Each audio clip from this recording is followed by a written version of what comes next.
Hello, BookTube. I have another mail haul for you, about the same size as the first one. A few packages here. We'll see what kind of goodies they might have. Two of them are these big white envelopes, so those could be finished copies. Let's see here. Let's see what this first one is. Yeah, this first one's a finished copy. Let's see. Oh, okay. I have seen this everywhere. I have seen this get attention everywhere. This has to be a June book. Yep, this is a June book. This is Jake Wolfe, and it is A History of Living Forever.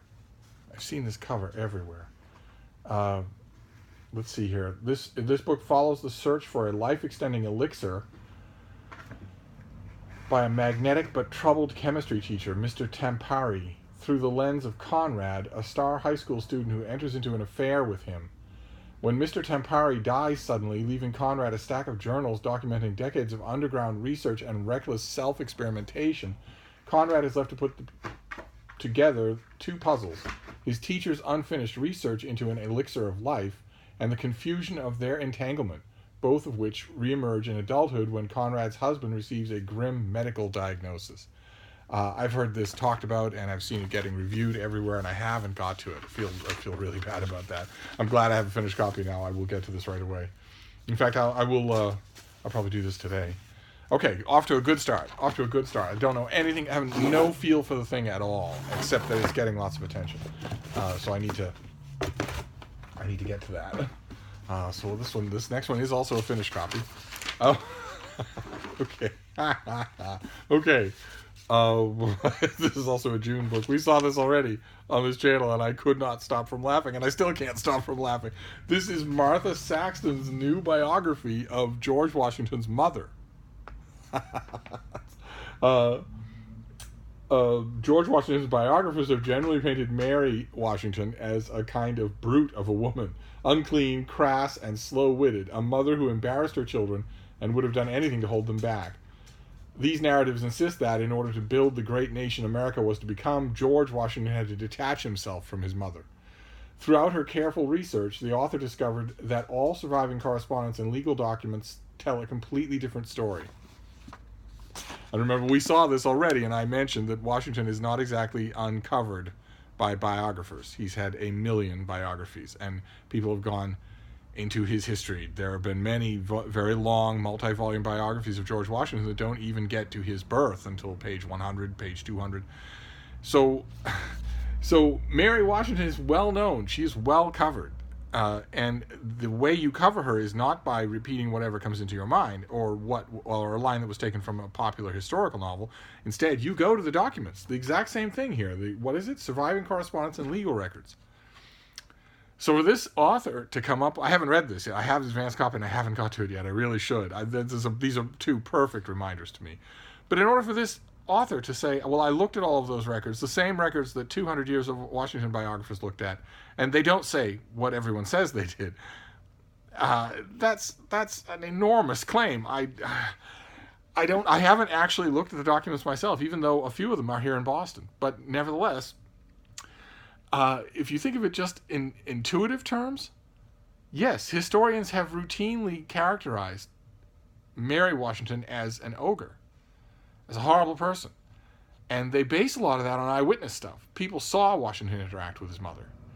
And people also read letters that don't survive. And when you think about it intuitively, what makes more sense? There's no figure in American history who's attracted more hagiography, more hero worship than George Washington. What makes more sense in a situation like that? If you're talking about someone who, obviously, if the author of this book says that the original records all say a different story from what every single biographer has said, then what she's saying is that those biographers have bought into some sort of tradition, some sort of hagiography. And what suits hagiography better than a virtuous mother? Nothing does. It doesn't fit the picture at all to have her be what she was. It doesn't. It's entirely possible that this author will convince me. This is also a June book, so these two go right to the top of the list because I haven't dealt with either one of them, and I really need to, and they will require different kinds of dealing. It's just, it's a good thing, really. This book, I know quite a bit about this subject, and this book is flying in the face of what I know. So it has a large uphill task in front of it. I like that. And any author of a book like this should also like that. I'm the reader they want to convince. Not a normal person who doesn't even remember that George Washington had a mother, so to speak, doesn't know anything about her, doesn't know that she's ever made an imprint on history, on the records. Not that person. That person will take your word for it if you argue it passionately enough. No, what you want is me and Washington experts. You want to convince them that they've all been wrong about Mary Washington. So we'll see if that happens. I will report back. I will get to both of these right away. And then we have this last package. It's mighty heavy. It could be a finished copy, but it feels a little flexible, but it can't be. I mean, it's from Cornell University Press. I don't think they have anything coming out in a galley copy that would be this long. I don't know. Well, let's give it a try. Let's see what it is here. Oh, okay. Mystery solved. It's 2 books. So what have we got here? Oh, great. Oh, fantastic. Wonderful. No pub sheets, but that's all right. This one comes out in September. I requested this. This is by Vince Houghton, and it's called Nuclear Spies, America's Atomic Intelligence Operation Against Hitler and Stalin. Thin little thing. Why did U.S. intelligence services fail so spectacularly to know about the Soviet Union's nuclear capabilities after World War II? As the author, who is a historian and curator of the International Spy Museum in Washington, D.C., shows us, that disastrous failure came just a few years after the Manhattan Project's intelligence team had penetrated the Third Reich and knew every detail of the Nazis' plan for the atomic bomb. What changed and what went wrong? Houghton's delightful retelling of this fascinating case of American spy ineffectiveness in the then new field of scientific intelligence provides us with a new look at the early years of the Cold War. During that time, scientific intelligence quickly grew to become a significant portion of the CIA budget as it struggled to contend with the incredible advances in weapons and other scientific discoveries immediately after World War II. As Houghton shows, the abilities of the Soviet Union scientists, its research facilities and laboratories, and its educational system became a key consideration for the CIA in assessing the threat level of its most potent foe. And that's just great. Because I love I read about the initial crux of the book, which is what we just heard, that the American intelligence agencies knew everything there was to know about Hitler's attempt to get a super bomb.